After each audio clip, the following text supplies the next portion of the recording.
Okay, Comm 230. Now it's your turn. And I say that because I've just finished putting together a couple of videos for Comm 100. What I want to do with Comm 230 now is I want you to start with, in this first video, looking over Chapter 6. That's where we're going to start. Chapter 6 is entitled Interaction, Verbal and Nonverbal Communication, and Listening. Okay, one of the great things to think about when we talk about interaction is that we have already spent the better half of a couple of classes early on in this semester talking about the communication model. You will remember, of course, that we talked about communicator A over here and communicator B over here. And there is something that goes across between the two communicators that we're going to refer to as a channel. Now, in that channel, communicator A, which is also referred to as the sender of a message, the encoder, one who encodes a message, or it might be considered the source. Communicator B, on the other hand, we are talking about a receiver of a message, and we are talking about a decoder of the message, or the audience, target audience. Now, having said that, across the channel goes the message, and simultaneously coming back and is feedback from the listener, if you will. So what we're talking about today is spending some time looking over those two main concepts, both verbal and nonverbal communication, with respect to what does it take to be effective communicators, especially when we're talking about people in small groups.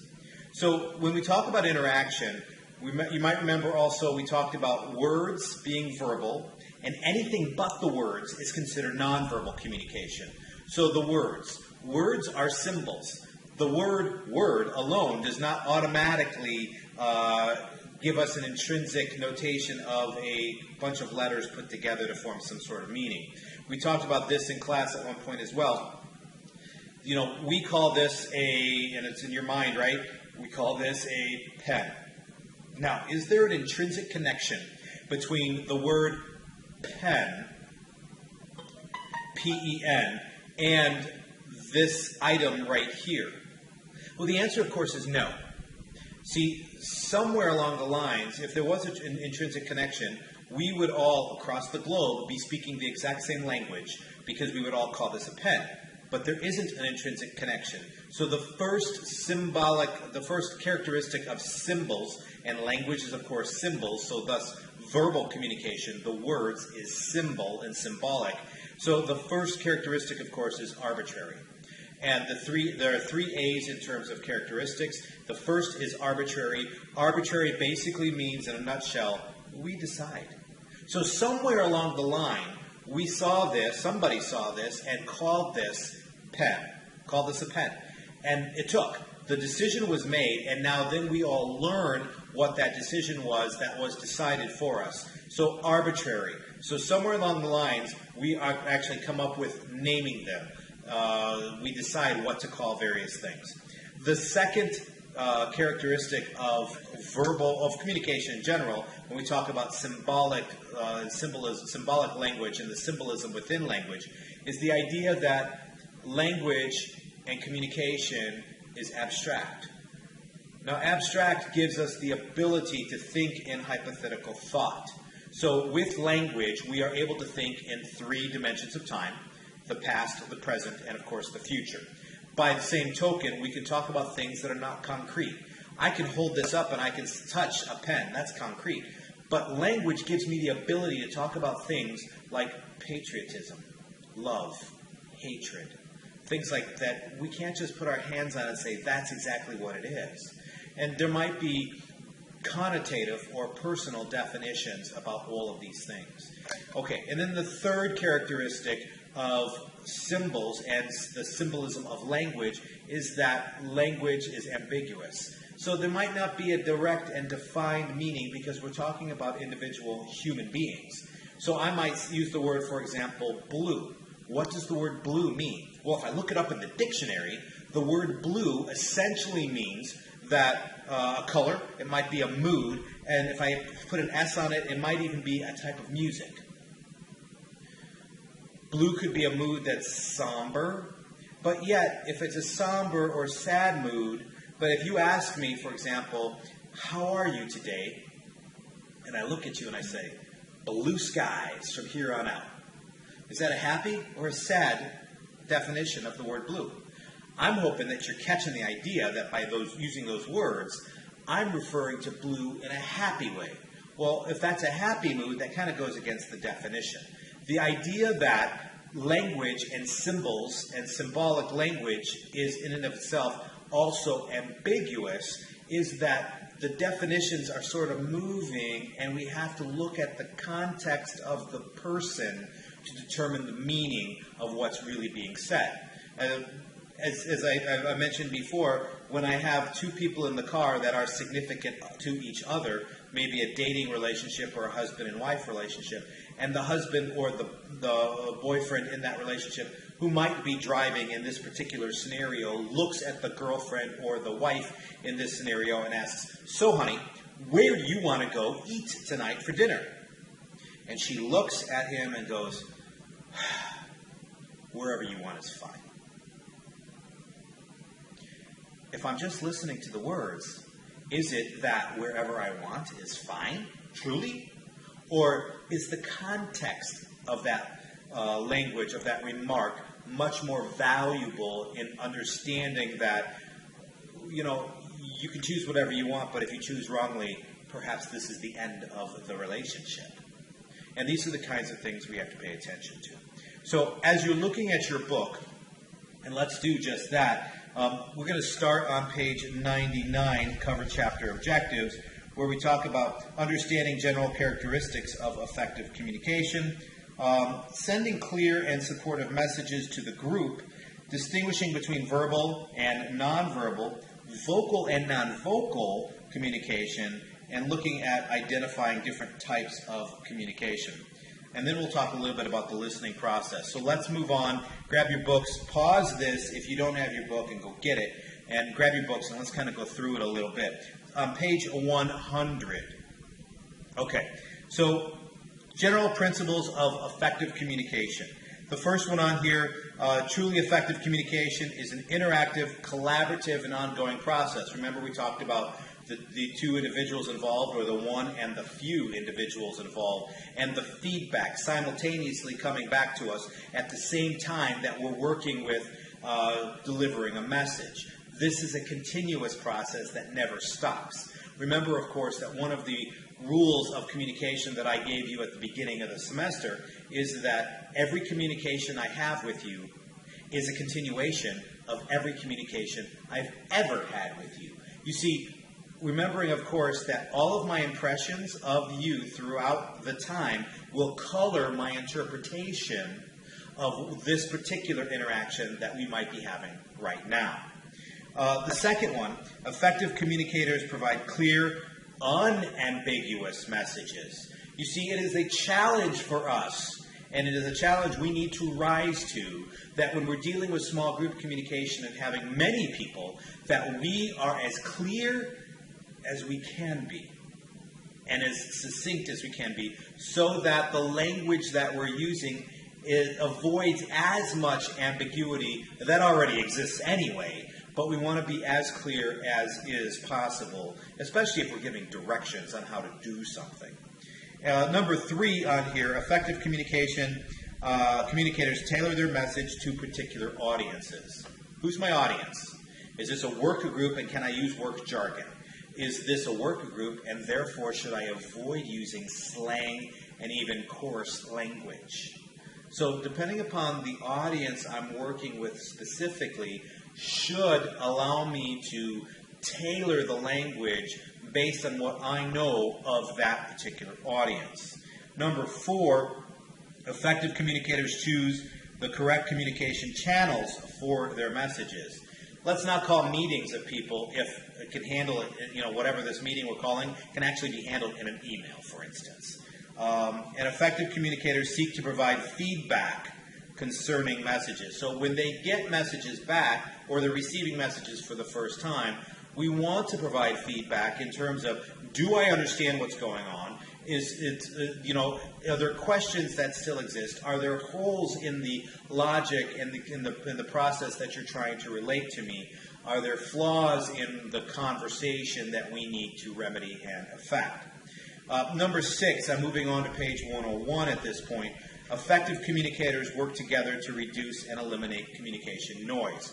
Remember, we talked about in any communication process, there are 6 types of noise that could theoretically interfere with us fully comprehending and receiving fully the intention and the understanding that the sender is trying to send to us. Physical noise, just the noise that's really loud. Physiological noise, something with our bodies. I've got too much antihistamine, so I'm kind of taking cold medication and can't really focus well. I've got a cold, and that might be in and of itself what the problem is. I might have a permanent physiological issue. I might be deaf. I might be blind. Things of this nature from a physiological standpoint that causes me not to fully comprehend the message. So I've got physical, physiological, psychological, and akin to that is emotional. So the psychological, I've just got a lot on my mind that I'm not able to focus completely at the moment and give you my full attention to whatever message you're trying to relay. Emotional, it might be that I've got high emotions running right now that is blocking the same concept. And so, pardon me. And so we are looking at, my dog just died yesterday, and today you want to talk about something important. That dog was really important to me, and I'm still not over my grieving of my favorite pet, for example. That's going to be an emotional noise example. And so the last 2 then, of course, are environmental. And so it might be that the lighting doesn't work, and we might have a storm outside. It might be too cold, it might be too hot, and that blocks some of the ability for me to fully comprehend what's going on. Or then finally semantic noise, and this is the noise that is associated with language, accents and dialects and jargon and slang, things in the language itself that will cause me not to fully comprehend what's going on as we go forward. So we want to be able to work together to reduce whatever that noise might be, to make sure that we are communicating with each other and as well as we can. Now, number 7 on page 101, effective communicators are mindful of both the content aspect and the relational aspect. Again, this is like the couple sitting in the car where one is asking, where do you want to go to dinner? And the other one is doing the, wherever you want to go to dinner is fine. There's a relational content or a context, a relational level of that communication, as well as a literal level of that communication. And good communicators are going to focus on and try to accomplish a good understanding of all these levels so that we understand that what the words are, the literal words only, do not necessarily solely contain the message, and that there is much more message in that particular aspect of what's going on. So review that through page 101 as you go. Now, when we're looking at this, you'll notice on page 102 that we are talking about communicating clear verbal messages. And what is the difference between verbal and nonverbal? Again, verbal, just the words. Nonverbal, everything else but the words. So this also includes our voice, meaning tone, rate, pitch, volume, word disfluencies like and like, these aren't necessarily words as much as they're what we call disfluencies and kind of utterances that are helping us kind of get through to the next message we're trying to work on. All of that is considered nonverbal communication. Now, there's a difference between verbal, of course, and vocal. Vocal means I'm speaking it. Verbal can be an email, a text message. You get that point, I hope. Okay. Pardon me. All right. So as we're looking at this, there are some good notations here between page 102 and 103. where we're talking about the levels of language and paying attention to them so that the message you're trying to send is very clear. I want you to go through that specifically and make sure you understand it. Send me questions with what you don't follow and don't get directly. When we're dealing with communication, there is such a thing as a communication climate that is always put together in terms of dealing with people. You and I have a climate, a communication climate. It can either be friendly, it can be hostile, it can be happy, it can be sad, it can be tense, it can be relaxed, it can be casual, it can be formal. But the climate that we set in the communication early on is often something that is set throughout. But both parties, or all parties in small group considerations, are specific to actually adding to that particular climate. If we are in an affirming, positive climate, and we work toward one, this is also good, of course, by the time we get to a conversation on conflict management, because it's easier that if we have an easygoing relationship and we've chosen that, then it's easier to deal with conflict when it may arise. Whereas at the same time, if we have a negative, disconfirming climate, it's very difficult to deal with conflict. In fact, it also makes it a whole lot worse, typically.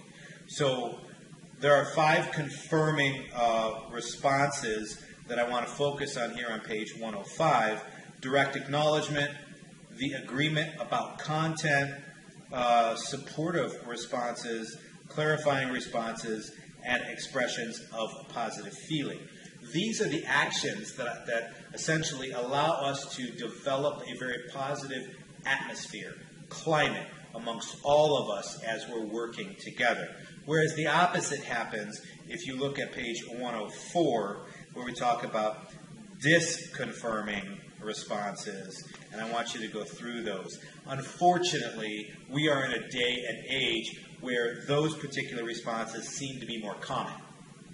The people that we seem to like and gravitate toward are the ones that are often really excited about dealing with confirming responses, and you will see why as you go through this. I am not going to go through each and every one of them, at least not today, as far as the climates go. But when we start talking about nonverbal communication versus verbal communication, I want you to stop and think for a moment. And I've said this before. If I've got somebody lying in a hospital bed, for instance, who doesn't want to be in the hospital, but is in a lot of pain, and the nurse comes in and says, "Hello, Mr. Smith. How are you today?" Now, Mr. Smith wants out of the hospital. Mr. Smith hates the hospital at all costs and just doesn't want to be there. So Mr. Smith thinks he's going to try and make some sort of a move to tell the nurse specifically, that it's okay, I want to go home. So the nurse comes in and asks, "Mr. Smith, how are you today?" And Mr. Smith, lying on that hospital bed, in pain, you can see the facial expression I'm putting on right now. In pain, that's either a facial expression of what? Pain or constipation, who knows. But here I am, just not obviously feeling well, and I look at the nurse and I go, "I'm fine. Can I go home now?" Can I go home now? So, is the nurse going to believe the words, the verbal communication that Mr. Smith is telling him or her? Or is the nurse more likely to believe what the nurse sees with his or her own eyes, looking at Mr. Smith in the facial expression and obvious pain or constipation, whatever facial expression I'm making at the time? And what is that person likely to write in Mr. Smith's chart, in the paperwork, in the file? Well, the answer to that question, of course, and I know that you agree with me at this point, is that the nurse is more than likely going to believe the facial expressions over and above the words here. In fact, as we look at the research that has been done over the years, depending upon how they've operationalized and thus defined to measure, which is what operationalize means, however they've operationalized the distinctions between the verbal communication and the nonverbal communication, the conclusion has resulted in that people in the general public have a tendency to believe nonverbal communication over verbal communication 65 to 97% of the time. Now the difference, the wide margin there is a direct result of the various research projects that have been done over the years and how they have specifically measured nonverbal communication. But the real point here is better than 50%. We typically believe nonverbal communication before we believe verbal communication.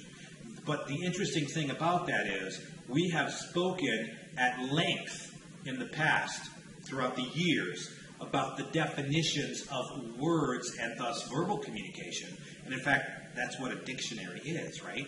The actual definition of words and our attempt to use them in some sort of way that makes defining sense.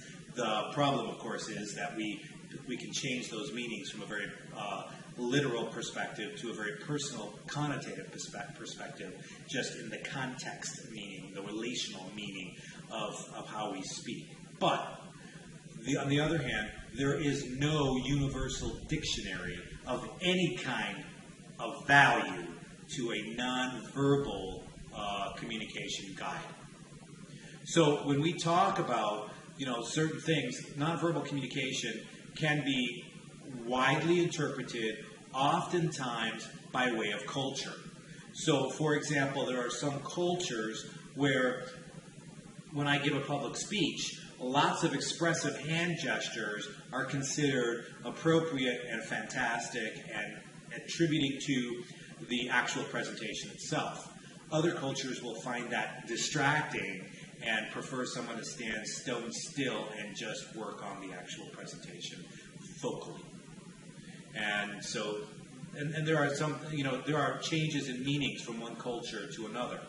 The head nod up and down, for example, in this culture means yes, where it means no in other cultures, and vice versa when I shake my head back and forth. So when we start talking about nonverbal communication, there are a number of things that we need to pay attention to, especially when we're talking about small groups. One of the first things we want to talk about is, for example, the use of space. Now, when I talk about the use of space, this might be both personal space, because, we all have these bubbles, right? And we've talked about this a little bit once before, where, people who can get this close to me, of course, in the age of social distancing, even this is now considered taboo, but people who get this close to me are typically reserved for people who are more intimate with me in relationship-wise. So this close, my significant other, possibly my family. And then as we start working out our social distancing bubbles, if you will, we have different comfort levels with people depending upon what kind of a relationship we seem to have with them. So as we start looking at this in terms of use of space, body position and body posture, let's talk about body posture. Remember, of course, when I'm working with a group, the best thing I can do is to have a very open posture to all the people that might be with me in the group itself. See, if I'm actually doing this, but I have some people over here who are part of the group, I am actually physically blocking them out, and indicating that they're not that important to me. Whereas if I'm like this, I'm now much more approachable, and non-verbally, I'm open to and presenting and giving messages to the entirety of the group, because they're all within my purview at this point. So be very careful. When you're in a group, it's very easy to close out. Now, remember, of course, we talked about this, right?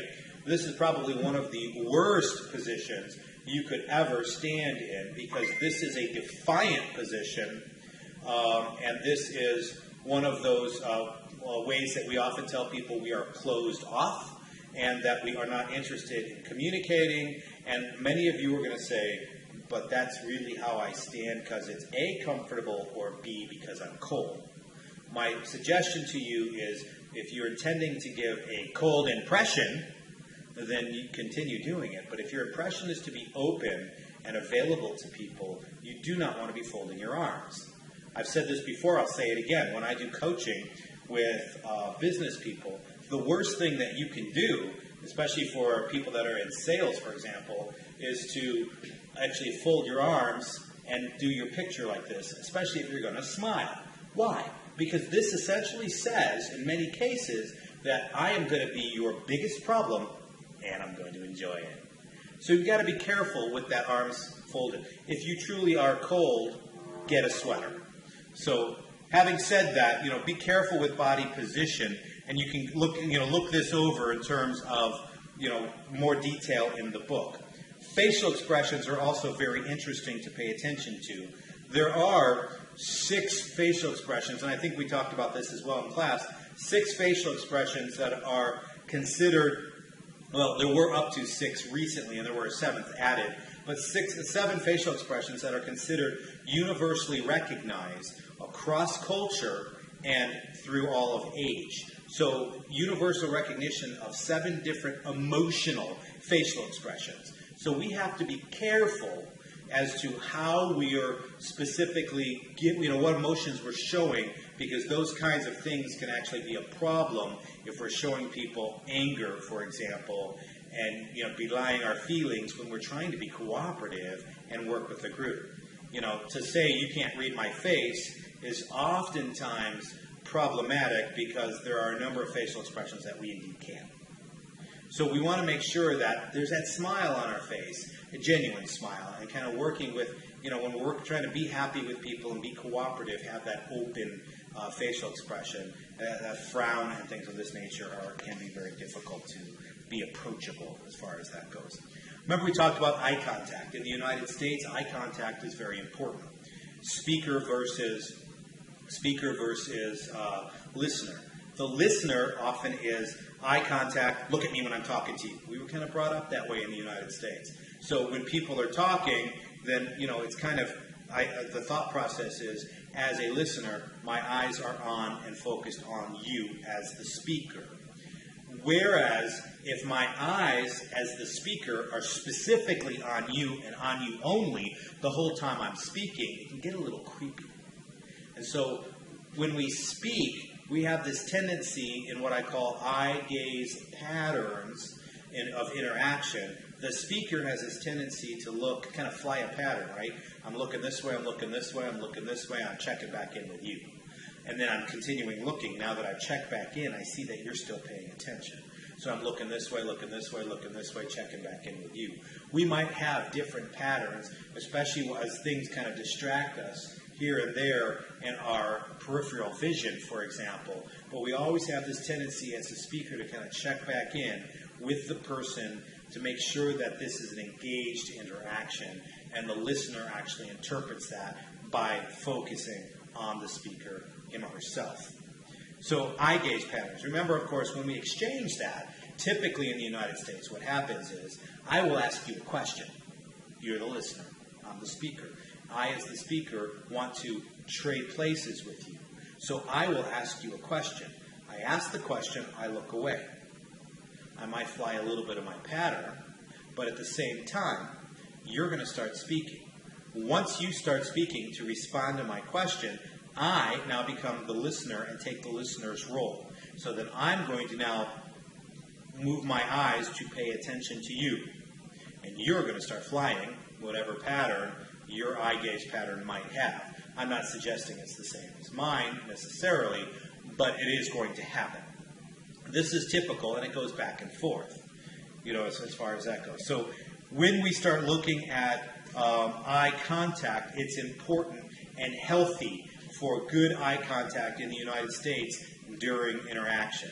It's even more so now because as people are getting less and less social, having to do more and more social distancing, we're now looking at having to connect with each other and human-wise, human being to human being in other ways. And so I've attended an awful lot, for example, of online meetings on the program Zoom and things like this as recently, where you've got your camera on you so that people can see you while you're interacting with them, and the camera, each of their cameras are also on them. So this is kind of this new small group idea. And for those of you, by the way, who are doing small group projects, Zoom, Z-O-O-M, is a great program where you can have free face-to-face meetings online to continue working on your projects. Thought I was going to forget, didn't you? Zoom, Z-O-O-M. So that, and if not that, then Facebook Messenger or something along those lines. Okay, so that's kind of a review of a lot of this, but there are listening processes here that we want to pay attention to. How do you become a better listener? Or how do we become more mindful in our listening? And that is very important to pay attention to. In fact, mindful listening is one of those things where we want to pay attention to focusing on. Remember, of course, we learn reading, we learn writing, we learn speaking in school. And that's mandatory. Rarely, unless you choose to, rarely do we actually take a course or a lesson anywhere in listening. And yet it's the skill, communication skill of those four, reading, writing, listening, and speaking, it's the skill we probably use the most but understand the least. Because most of us listen to respond, not to understand.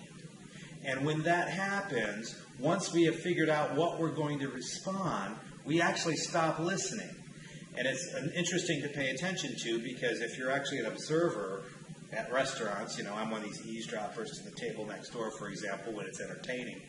But you often find that people are arguing the exact same point, they just don't know they are. They're on the same side, and yet they act like they're on different sides. Because the fact is, they're not fully listening to everything the other person has to say and communicate. So there are barriers. We talked about those barriers kind of fall under the idea of noise, and you'll see that on page 116, 117. There are negative pseudo-listening, selective listening, insulated listening, stage hogging, ambush listening, defensive listening, prejudging, and rehearsing a response while we're listening. These are all negative behaviors, but they're also very popular behaviors. I want you to read and understand those.